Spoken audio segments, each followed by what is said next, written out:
Hello students, last class में हम लोग फोटो इलेक्ट्रिक इफेक्ट कंप्लीट कर चुके थे और उसके क्वेश्चंस भी कंप्लीट कर चुके थे। ठीक है, अब हम पढ़ना है हमें हाइड्रोजन स्पेक्ट्रम। हाइड्रोजन स्पेक्ट्रम हम क्यों पढ़ रहे हैं वो हमें धीरे धीरे पता लगेगा। ये टॉपिक बीच में क्यों आ रहा है, ये डायग्राम हम बाद में डिस्कस करेंगे, पहले इसकी बेसिक चीज़ें डिस्कस करेंगे। देखिए, हमने क्या पढ़ा था, पहले हम स्पेक्ट्रम के बारे में बात करते हैं। स्पेक्ट्रम वर्ड एक बार पहले और आया है। ये कहाँ आया है? ये रदरफोर्ड के ड्रॉबैक्स में आया था। ठीक है, रदरफोर्ड के जो ड्रॉबैक्स थे वो ड्रॉबैक्स क्या क्या थे? रदरफोर्ड का पहला ड्रॉबैक तो ये था कि अगर न्यूक्लियस के चारों तरफ इलेक्ट्रॉन चक्कर लगाता है तो न्यूक्लियस और इलेक्ट्रॉन दोनों ही अपोजिटली चार्ज हैं। ठीक है, और मैक्सवेल के हिसाब से अगर अपोजिटली चार्ज एक दूसरे के अराउंड मूव करते हैं तो मूव करने में ये अपनी एनर्जी लूज करेंगे। ठीक है, तो जब ये इलेक्ट्रॉन अपनी एनर्जी लूज करेगा, ये बिल्कुल उसी तरीके से है जैसे कोई रेस लगाते हैं तो कोई भी ट्रैक के चारों तरफ भागता है। जैसे अगर हम भी ट्रैक के चारों तरफ भागेंगे सर्कुलर पाथ में तो हमारी एनर्जी धीरे धीरे कम होती जाएगी। इसी तरीके से इसी तरीके से इलेक्ट्रॉन न्यूक्लियस के चारों तरफ चक्कर लगा रहा है तो इसकी एनर्जी भी क्या होनी चाहिए? धीरे धीरे कम होनी चाहिए। और अगर एनर्जी कम होगी तो न्यूक्लियस क्या करेगा? इलेक्ट्रॉन को धीरे धीरे अपनी तरफ अट्रैक्ट करेगा तो ये इलेक्ट्रॉन पास आता जाएगा न्यूक्लियस के। और जैसे जैसे ये पास में आएगा तो ये इस तरीके से स्पाइरल पाथ कवर करते हुए न्यूक्लियस से बिल्कुल जाके मिल जाएगा। तो इसके हिसाब से तो एटम अनस्टेबल होना चाहिए, लेकिन क्या एटम अनस्टेबल होता है? एटम अनस्टेबल नहीं होता, एटम स्टेबल होता है। तो ये ड्रॉबैक था। दूसरा क्या पॉइंट था हमारे पास? दूसरा पॉइंट था स्पेक्ट्रम का। स्पेक्ट्रम का पॉइंट जैसे मैंने बताया था, स्पेक्ट्रम क्या होता है? स्पेक्ट्रम होता है रेनबो की तरह। रेनबो और स्पेक्ट्रम में क्या डिफरेंस होता है वो भी मैं बताऊंगा।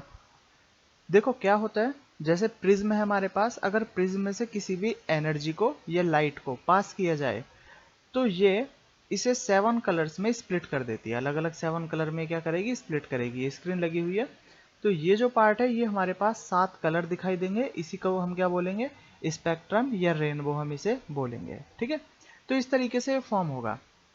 अब देखो, फर्स्ट पॉइंट के हिसाब से इलेक्ट्रॉन कंटिन्यू एनर्जी लूज करना चाहिए। अगर इस लूज एनर्जी को हम प्रिज्म में से बाहर निकालें तो एनर्जी यहां से कंटिन्यू आ रही है, और कंटिन्यू एनर्जी अगर प्रिज्म में से जाएगी तो यहां पर जो स्पेक्ट्रम बनना चाहिए वो स्पेक्ट्रम कंटिन्यूअस स्पेक्ट्रम बनना चाहिए, कंटिन्यू स्पेक्ट्रम बनना चाहिए, क्योंकि एनर्जी कंटिन्यू आ रही है। लेकिन एक्चुअल में जो स्पेक्ट्रम बना था प्रैक्टिकली वो कैसे बना था?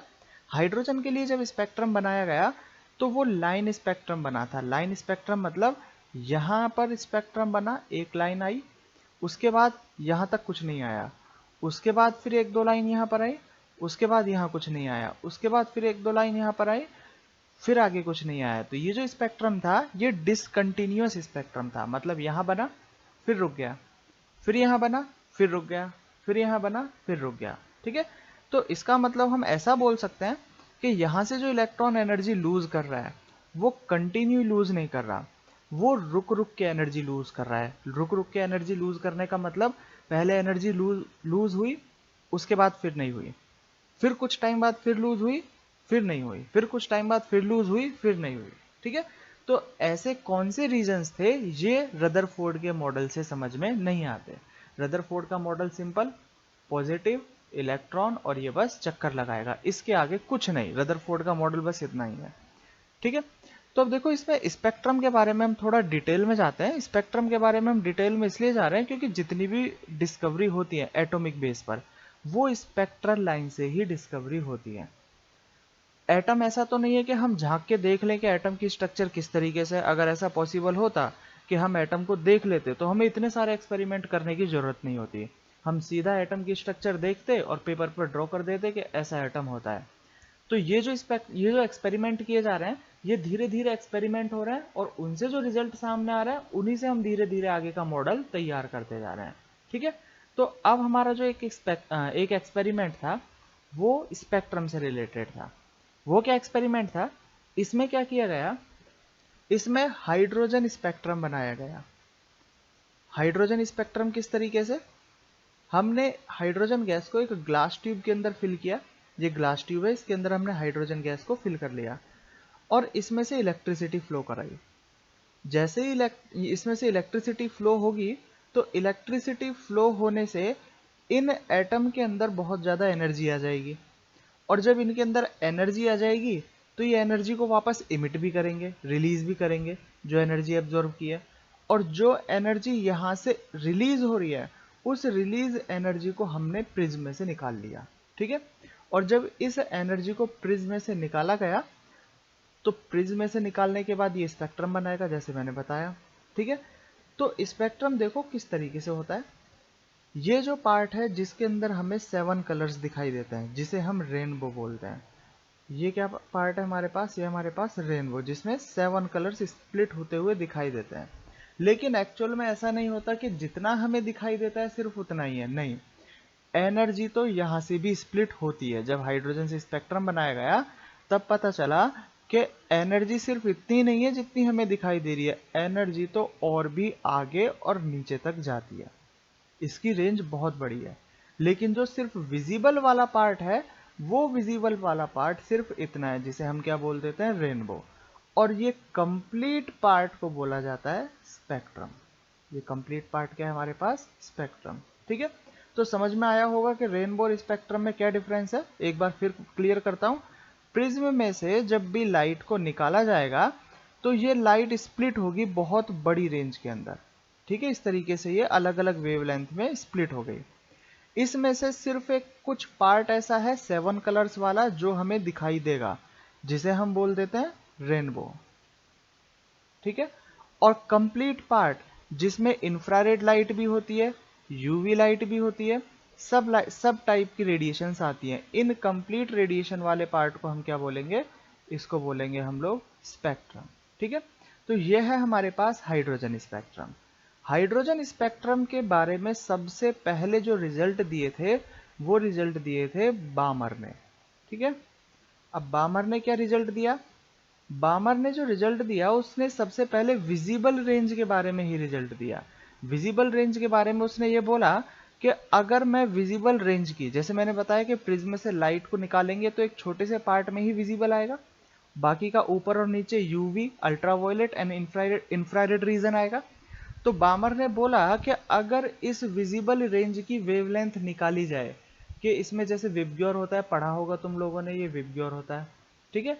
तो इसमें विबग्योर की रेंज में जब भी हम इसकी वेवलेंथ निकालेंगे तो वेवलेंथ निकालने के लिए जो फॉर्मूला आएगा वो ये फॉर्मूला आएगा, 1/λ is equal to 109677 1/2 square minus 1/n2 square.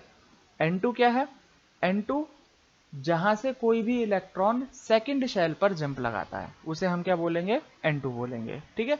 तो ये बताया बामर ने, 1/λ is equal to 109677 1/2 square minus 1/n2 square. ये किसके लिए था, ये सिर्फ और सिर्फ विजिबल रेंज के लिए था। अब मैंने बताया कि स्पेक्ट्रम में सिर्फ विजिबल रेंज तो नहीं होती, स्पेक्ट्रम में तो यूवी लाइट भी होती है, स्पेक्ट्रम में इंफ्रारेड रेंज भी होती है। तो इसके बाद साइंटिस्ट आया रेडबर्ग। रेडबर्ग ने क्या किया, रेडबर्ग ने एक जनरल फॉर्मूला निकाला, और वो जनरल फॉर्मूला क्या था, वो जनरल फॉर्मूला है हमारे पास 1/λ is equal to 109677 multiply by 1/n1 square minus 1/n2 square, ठीक है। 1/λ को हम क्या बोल सकते हैं, इसे हम वेव नंबर भी बोलते हैं, हमने इलेक्ट्रोमैग्नेटिक वेव में ये पढ़ा है। तो ये वेव नंबर का और वेवलेंथ निकालने का हमारे पास फॉर्मूला है। यहाँ से जो यूनिट आएगी वो यूनिट आएगी सेंटीमीटर इनवर्स, मतलब अगर हम यहाँ पर 109677 लेते हैं तो ये क्या यूनिट देगा हमें, सेंटीमीटर इनवर्स देगा, ठीक है।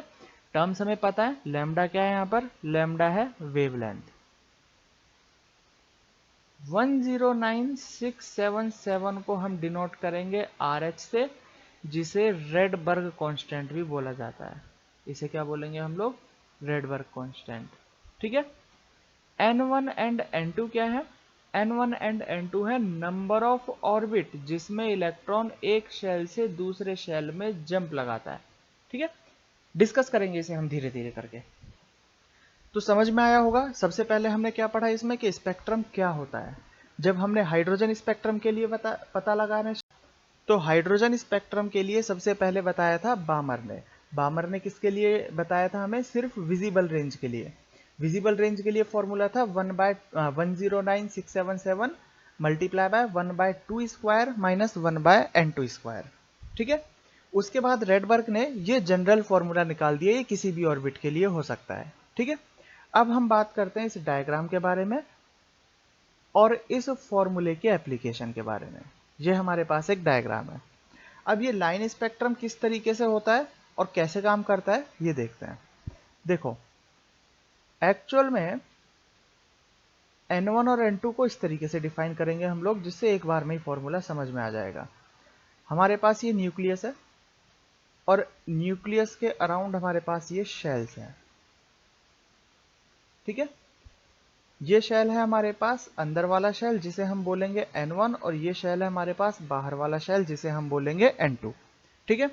अब जब इलेक्ट्रॉन जंप लगाता है तो वो किसी शेल से भी किसी भी शेल में जंप लगा सकता है। जरूरी नहीं है कि वो फर्स्ट शेल पर ही जंप लगाए या सेकंड शेल पर ही जंप लगाए। तो जब वो N2 से किसी भी शेल पर जंप लगाएगा, उसी के अकॉर्डिंग हम हाइड्रोजन स्पेक्ट्रम की सीरीज डिफाइन करेंगे। सीरीज डिफाइन करने का मतलब यह है, ये देखो लाइंस पर ध्यान देना। अब जब यहाँ पर इलेक्ट्रॉन किसी भी शेल से, मतलब ये देखो ये लाइन n=7 से स्टार्ट हो रही है, ये लाइन n=6 से स्टार्ट हो रही है, ये लाइन n=5 से स्टार्ट हो रही है। मतलब इलेक्ट्रॉन ने किसी भी शेल से जंप लगाना स्टार्ट किया और वो कहां पर आकर रुका? n=1 पर आकर रुका। तो अगर वो n=1 पर आता है ऊपर से किसी भी शेल में, तो उसे हम बोलेंगे लाइमन सीरीज। ठीक है। और इस सीरीज की जो रेंज होती है स्पेक्ट्रम में, वो होती है हमारे पास यूवी लाइट की फॉर्म में, अल्ट्रावायलेट लाइट होती है, ये दिखाई नहीं देती हमें। ठीक है। बामर की बात करें तो बामर क्या है? देखो, किसी भी शेल से अगर इलेक्ट्रॉन n=2 पर जंप लगाता है, देखो ये लाइन n=2 वाली है, अगर n=2 पर जंप लगाता है तो इस सीरीज को बोला जाएगा बामर सीरीज। बामर सीरीज, ये सीरीज हमारे पास विजिबल सीरीज होती है। मतलब यहां से जो स्पेक्ट्रम निकलेगा वो हमें किसी ना किसी कलर का जरूर दिखाई देगा। ठीक है। विबग्योर हमारे पास कलर होते हैं, वो हमें जरूर दिखाई देंगे। इसके बाद है हमारे पास पाश्चन। पाश्चन का मतलब क्या है? किसी भी शेल से n=3 पर अगर जंप लगाता है, ऊपर के किसी भी शेल से n=3 पर जंप लगाता है, तो ये होगा पाश्चन सीरीज। और इसे हम बोलेंगे इंफ्रारेड। IR लिख देता हूं मैं, इंफ्रारेड रेंज, ये भी दिखाई नहीं देती है। ठीक है। ब्रैकेट का मतलब n=4 पर अगर इलेक्ट्रॉन पहुंचता है तो उसे हम बोलेंगे ब्रैकेट, ये भी इंफ्रारेड है। आगे की जितनी भी है सब इंफ्रारेड है। ठीक है। n=5 पर आया तो फुंड, और n=6 पर आया तो हम फरी। ऐसे कंटिन्यू आगे हैं, लेकिन इतना आगे हमें जाने की जरूरत नहीं है। हमारे जो क्वेश्चंस होंगे वो बामर, पाश्चन या ब्रैकेट तक ही सॉल्व हो जाते हैं। फुंड और हमफरी से बहुत कम क्वेश्चन आएगा। इसे हायर इंफ्रारेड भी बोल देते हैं, लेकिन हमें सिर्फ इंफ्रारेड ही इसका याद रखना है। ठीक है। तो ये हाइड्रोजन स्पेक्ट्रम है, जिसमें हमें सिर्फ ये पता करना है कि इलेक्ट्रॉन कौन से शेल से कौन से शेल पर जंप लगाता है, और N1 और N2 अगर हमारे डिसाइड हो गए तो हम लैम्बडा यहां से पता लगा सकते हैं कि किस वेवलेंथ का यहां पर इलेक्ट्रॉन जंप लगा सकता है। ठीक है। अब एक एक करके सभी के फॉर्मूले देख लेते हैं किस तरीके से फॉर्मूले। जनरल फॉर्मूला तो हमें याद हो ही चुका है, देखते हैं। अगर हम लाइमन सीरीज की बात करें, लाइमन सीरीज के लिए फॉर्मूला 1/λ इज इक्वल टू, इसके लिए n1 कितना है? 1, तो 109677 1/1² माइनस 1/n2²। n2 हम यहां पर डिफाइन किस तरीके से करेंगे? 1 पर तो जंप लगा ही रहा है, तो n2 मिनिमम 2 से तो स्टार्ट होना ही चाहिए, 2 3 4 इस तरीके से। ये लाइमन सीरीज के लिए रेंज क्या थी? इसकी रेंज थी यूवी लाइट। ठीक है। लाइमन के बाद बामर की बात करें,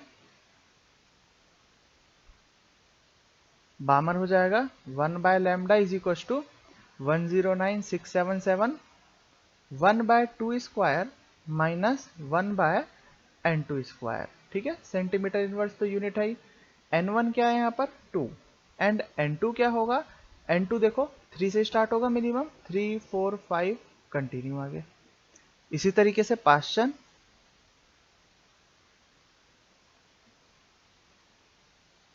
हाँ, बामर के लिए जो रेंज होगी वो क्या थी हमारे पास, विजिबल रेंज थी।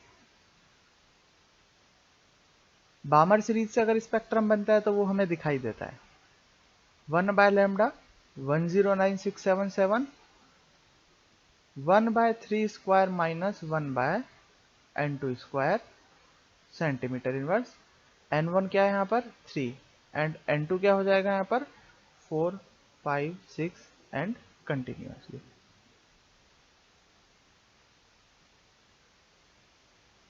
ब्रैकेट सीरीज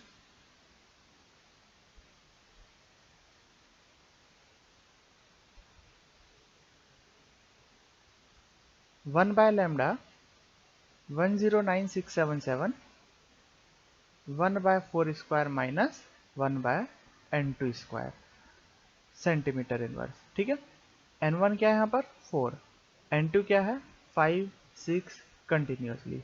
ठीक है, ब्रैकेट के बाद फुल एंड उसके बाद हम फरी, तो आगे के फॉर्मूले हम इस जनरल तरीके से लिख ही सकते हैं।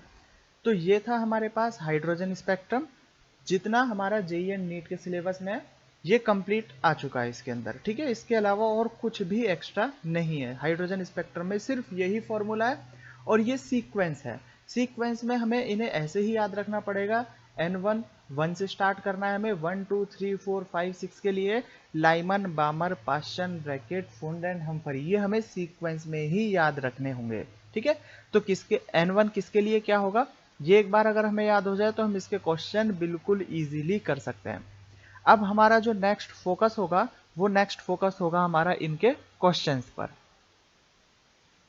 तो देखो अब इनके हम क्वेश्चंस पर ध्यान देते हैं। बिल्कुल बेसिक क्वेश्चन से स्टार्ट करेंगे और धीरे धीरे हम हायर लेवल के क्वेश्चंस की तरफ जाएंगे। सबसे पहला क्वेश्चन है हमारे पास, बामर सीरीज से ही रिलेट है। क्वेश्चन है calculate the wavelength of the first line in the बामर series. Calculate the wavelength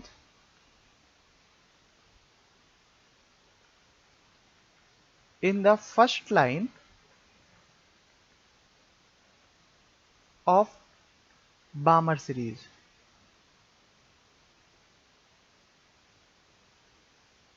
of hydrogen spectrum, अभी जो हम बात कर रहे हैं सिर्फ हाइड्रोजन स्पेक्ट्रम के ही बारे में ही बात कर रहे हैं।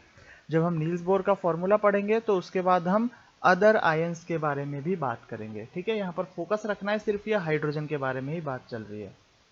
हाँ, तो देखो सबसे पहली बात, हम सबसे पहले क्या पूछा गया है वेवलेंथ, तो हम सबसे पहले फॉर्मूला लिखेंगे। फॉर्मूले के बारे में हमें सोचने की कोई जरूरत नहीं है क्योंकि एक ही फॉर्मूला है, हमें दिमाग लगाना ही नहीं है कि कौन सा फॉर्मूला इसके अंदर आएगा। Nu bar is equals to 1 by lambda is equals to 109677, 1 by n1 square minus 1 by n2 square, ये फॉर्मूला आया हमारे पास। ठीक है, अब हम बात करते हैं n1 और n2 की वैल्यू कैसे रखेंगे। सबसे पहले सीरीज कौन सी दी गई है, बामर। बामर सीरीज के लिए n1 होता है 2, हमें पता है। ठीक है, उसके बाद हम बात करें n2 क्या होगा, n2 के लिए इसने बोला है फर्स्ट लाइन, तो फर्स्ट लाइन कैसे मिलेगी, सबसे पहली डायग्राम में ध्यान से देखोगे तो सबसे पहली जो लाइन थी वो 3 से 2 वाली ही थी। ठीक है, मतलब फर्स्ट लाइन का मतलब क्या होगा, जब इलेक्ट्रॉन 3 से 2 पर जंप करेगा। सेकेंड लाइन जब इलेक्ट्रॉन 4 से 2 पर जंप करेगा। थर्ड लाइन जब इलेक्ट्रॉन 5 से 2 पर जंप करेगा। जैसे जैसे हम कंटिन्यू आगे जाते जाएंगे वैसे वैसे नंबर ऑफ लाइंस इंक्रीज होती जाएंगी। तो 1 by lambda is equal to 109677, 1 by 2 square minus 1 by 3 square. बस अब सिंपल हमें कैलकुलेशन करनी है। 109677 यूनिट हमें पता है, यूनिट ये सेंटीमीटर इनवर्स की चलती है। ये क्या आएगा हमारे पास 1 बाय 4 माइनस 1 बाय 9। एलसीएम लेना है, 1 by lambda is equal to 109677 5 by 36। ठीक है, हमें निकालना है वेवलेंथ, तो रेसिप्रोकल कर देते हैं। लैम्डा आएगा 36 डिवाइडेड बाय 5 मल्टीप्लाई बाय 109677, और जब रेसिप्रोकल किया तो यूनिट भी उल्टी हो जाएगी, सेंटीमीटर से यूनिट हो जाएगी हमारे पास, सॉरी सेंटीमीटर इनवर्स से यूनिट हो जाएगी सेंटीमीटर के अंदर। मल्टीप्लाई करेंगे और कट करेंगे तो ये आएगा हमारे पास 6.565 multiply by 10 raise to minus 5 centimetre.